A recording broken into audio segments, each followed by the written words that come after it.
Peace, peace, peace. Welcome back to my YouTube channel. For those of you who don't know, it's your boy Vic Slaying Hope. And I got another video for y'all. And we're going to be discussing another law on today's video. And we're doing law number 8. And it's make other people come to you. Use bait if necessary. Now let me read the judgment for y'all. It says, when you force the other person to act, you are the one in control. It is always better to make your opponent come to you, abandoning his own plans in the process.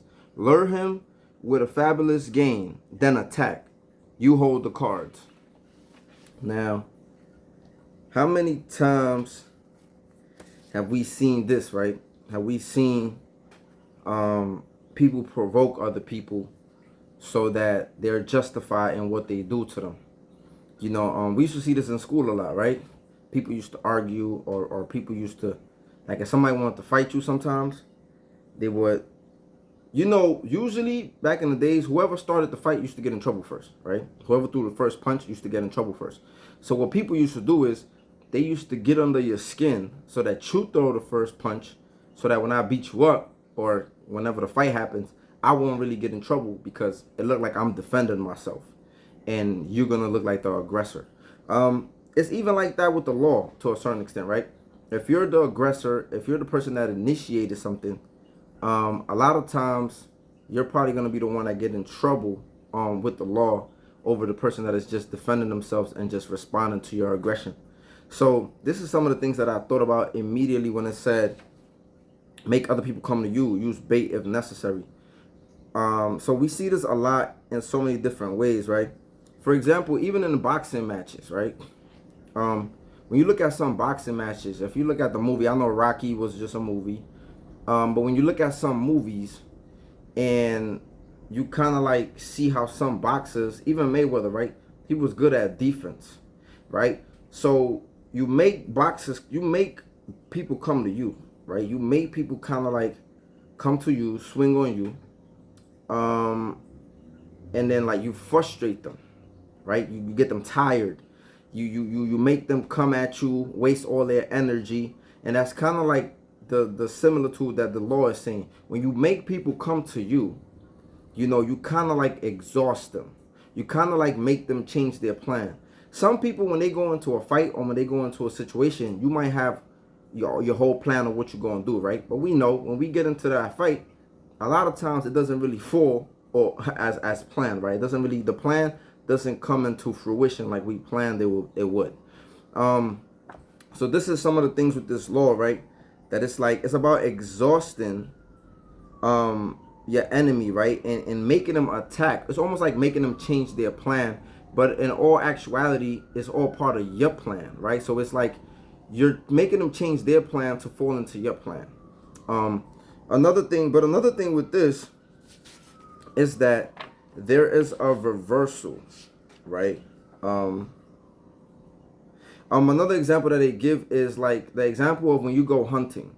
When you go hunting, if an animal knows it's being hunted or they see you in pursuit, sometimes, depending on what kind of animal you're hunting, it could be detrimental to you, right? So it's very important that when you are, hold on real quick, because this video thing is kind of acting crazy. But yeah, it's, yeah, so it's very important that when you're hunting, especially if you're hunting a bear, right, you don't outwardly go out there chasing the bear, right? Because the bear could attack you and possibly hurt you. So what you do is you set a trap. You make the bear come to you, whether it's honey or whatever else that you use, but you set a trap. It's just kind of like mouse. If you got mouse in your house, you usually make them come to you, right? You put the trap out. You put some food on it, you put whatever it is that they might like, and you make them come to you. And then, you know, the trap does the trick. So it's the same mindset. It says, when I have laid a bait for a deer, I don't shoot it at first, though, that it comes to sniff. You know, you don't shoot it when it first comes to sniff, but wait until the whole herd has gathered around. But there's a reversal to this law. And the reversal to this law is this, is that sometimes, even though it's smart to exhaust your enemies, especially if they gotta pursue you and chase you, it's smart to kind of like wear them down, right? Like in a boxing match.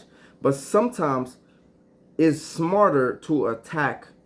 Like, if sometimes when your enemy has almost the same amount of strength as you, the surprise attack is usually sometimes the thing that is the best thing to do. So the reversal is kind of like, sometimes you can't wait around because you might not be able to withstand. Like, sometimes people bait people into coming to them, and then when those people come to you, it actually harms you, right? Like, we see it all the time. Like, sometimes people do this with the drill music, right? Like, they make fun of people. They entice them. They tell them that's why we kill your homie. We smoking on your homie. But then sometimes those people that you're antagonizing usually get the best of you, right? They blitz with an attack that you can't really defend sometimes. Or sometimes the element of surprise. So the reversal of the law is that sometimes when you are dealing with certain people, you can't wait. And it says a fast attack can be an awesome weapon, for it forces the other person to react without to think of a plan. So sometimes when you catch, they call this catching somebody with their pants down. So sometimes when you just attack out of nowhere, and the people and your enemy don't expect it, you catch them with their pants down, right? You catch them in a situation where they might not be able to even plan or think about how to defend. This is something that Germany used to kind of like do back in the days, right? They used to count on their speed to kind of like win wars and take over countries. So that's it, man. Let me know what y'all think. Like, comment, subscribe, share. Till next time. Peace.